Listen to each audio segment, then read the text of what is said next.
on guys, it's DG back with another video.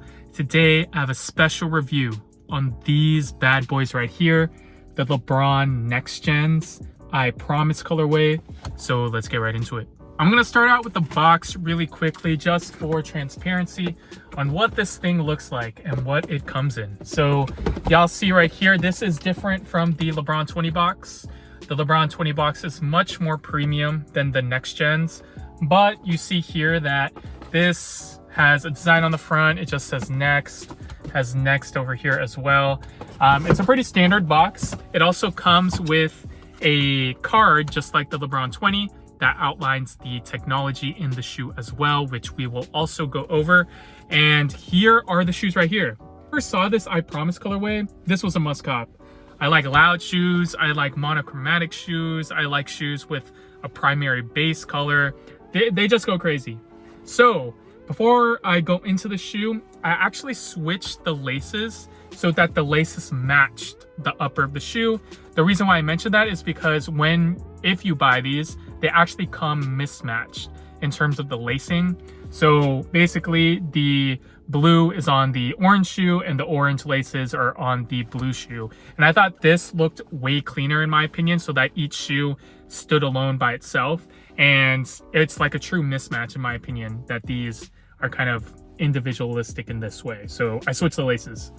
Moving on to the shoe, guys. So there are two main differences between the LeBron 20 and the Next Gens.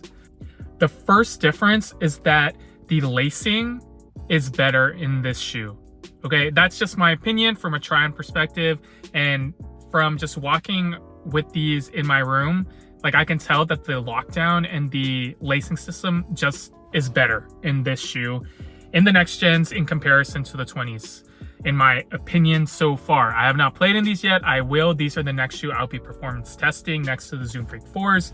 Stay tuned for that because I'm almost finished.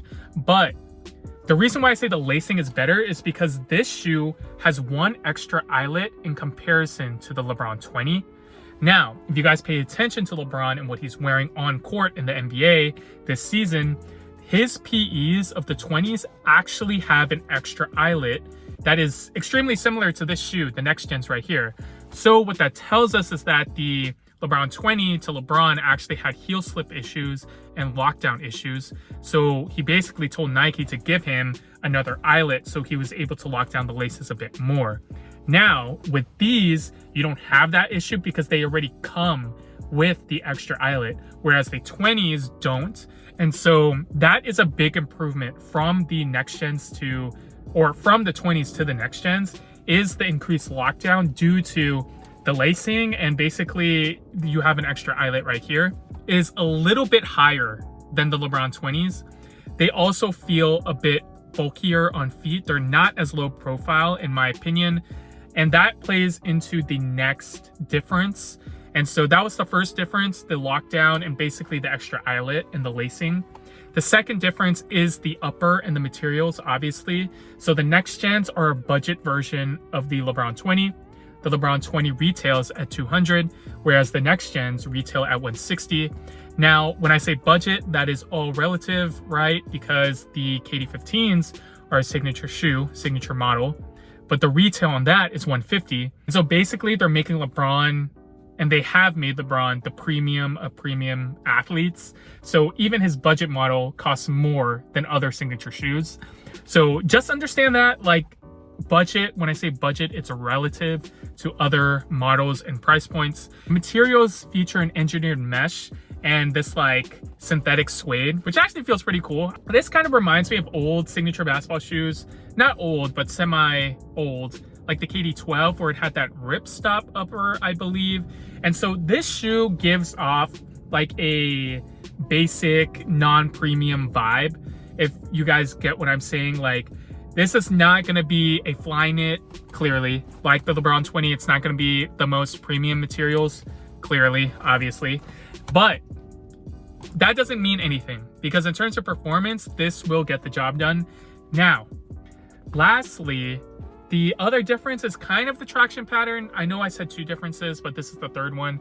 This is a map of Akron, Ohio, I believe.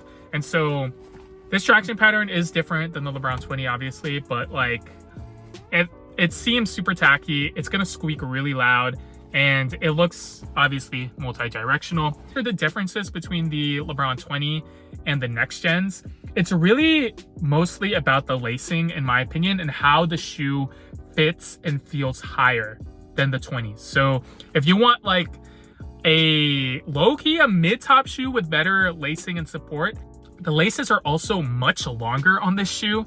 Like, they put a lot of lacing in this shoe. Like, the length of the laces are really long, so you're able to lock down better. You're able to put it in that extra eyelet to provide more heel stability. So in terms of a lockdown perspective, in terms of like an overall feel, these feel amazing.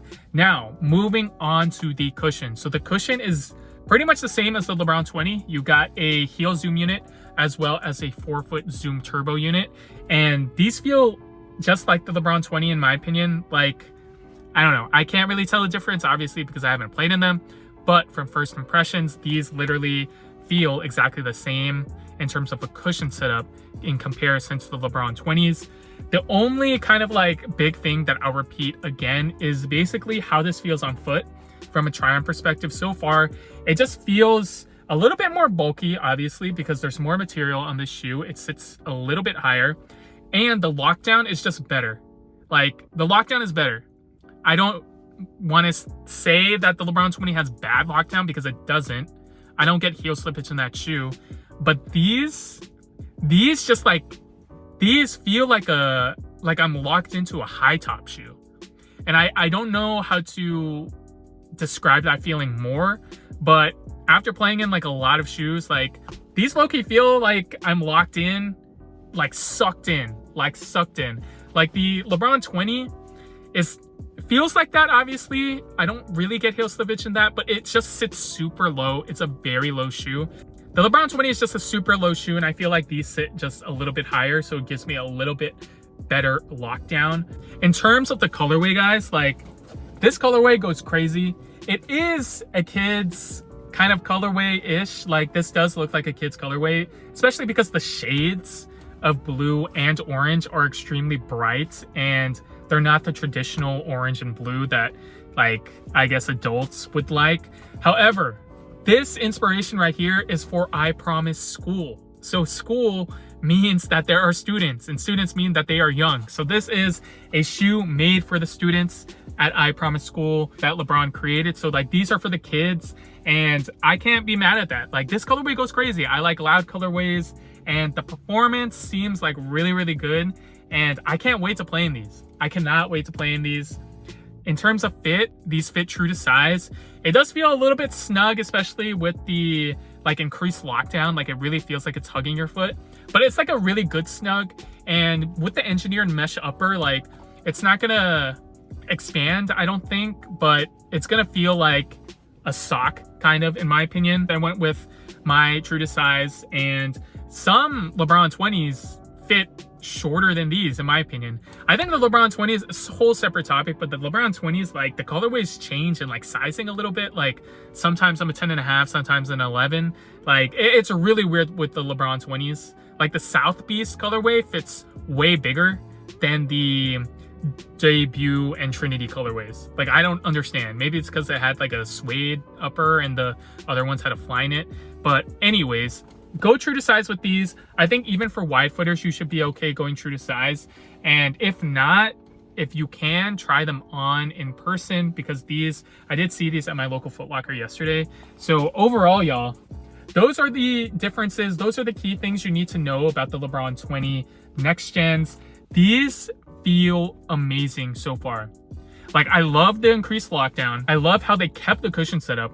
I love like the materials. Like, I don't really care if it's Flyknit or not. Like, these look crazy nice, in my opinion, without the Flyknit anyway. So I can't wait to play in these. Let me know what you guys think of the LeBron 20 next gens. And even maybe holistically, these are a better option than the LeBron 20s. When I say holistically, I mean price, and basically you get the same tech without the Flyknit. So These are amazing. So let me know what you guys think of the LeBron 20 Next Gens. Subscribe to this YouTube channel if you haven't already to stay tuned on more basketball shoe content. Follow me on all my socials at DJOops, and I'll catch you guys in the next one. Peace.